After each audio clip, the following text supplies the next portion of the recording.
The Belgian national who orchestrated the shootings and bombings reportedly anyway, which took 129 lives and wounded hundreds more in Paris last week, has died along with his cousin in a police raid on the outskirts of the city after a standoff with French forces.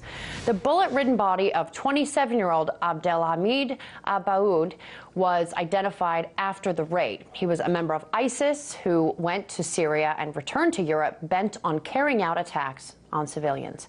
Now, a woman was identified as his cousin. She was in the building during the tense standoff and firefight and then detonated a vest after a brief verbal exchange with police during the standoff. Law enforcement burst into that apartment in the Saint-Denis neighborhood after receiving a tip that Abaaoud was inside. But none of this means the work is over. Far from it. Other suspects are still at large. On the ground through all of this is RT's Simone Del Rosario. Simone, thank you so much for joining us. Now, fill us in. What's the significance of Abaaoud's death?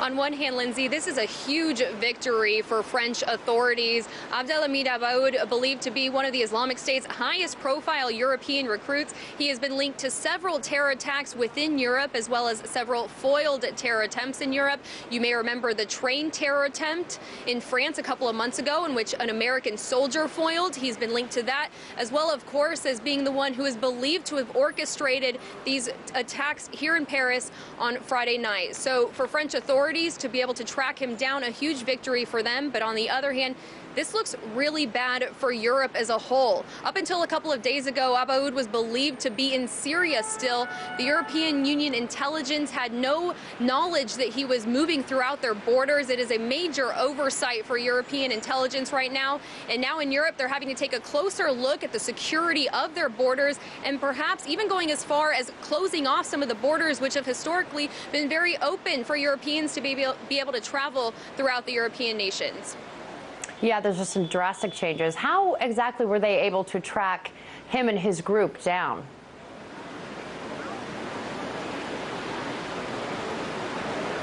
Well, authorities used a few things: phone tapping, surveillance, and a very important tip. The French Interior Minister said that foreign intelligence services tipped them off on Monday that they were tracking Abaaoud's movements through Greece. 2 days later, he was dead here in Paris. But again, I mentioned that was a foreign intelligence service, not any intelligence service from Europe. So once they found out that he was moving throughout Europe, they used phone tapping, surveillance, and witness tips to track him down to the third floor of that apartment in the Saint-Denis neighborhood.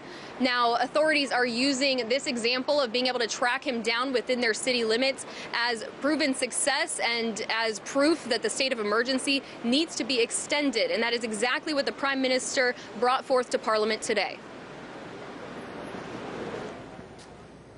Today, the French Assembly voted to extend a nationwide state of emergency an additional 3 months. That vote now goes to the Senate to be approved before the measure can take effect. Prime Minister Manuel Valls went before members of Parliament today, urging them to pass the measure, telling them that France is now facing a new kind of war. Cette fois-ci particulièrement organisée. We must not rule anything out. I say it with all the precautions needed. But we know and bear in mind that there's also a risk of chemical or bacteriological weapons. Prime Minister Valls did not mention any specific threat of biological or chemical weapons, but warned that any threat of terrorist activity warrants extending the state of emergency. Because the terrorist threat is among us, because we must continue to act efficiently, the state of emergency must be extended across all our territory, on mainland, as well as our overseas departments. The length subjected to your vote is 3 months. This length will accelerate the neutralization of terrorist networks within the respect of jurisdictional action, which remains the only long-term action to neutralize these networks. A state of emergency extends exceptional powers to police and security, allowing them to conduct raids and house arrests without a warrant. It also allows them to seize weapons, even if those weapons were obtained legally. All of this without judicial oversight. It also allows government authorities to set a curfew, limit the movement of people, forbid mass gatherings, establish secure zones where people can be monitored, and close public spaces.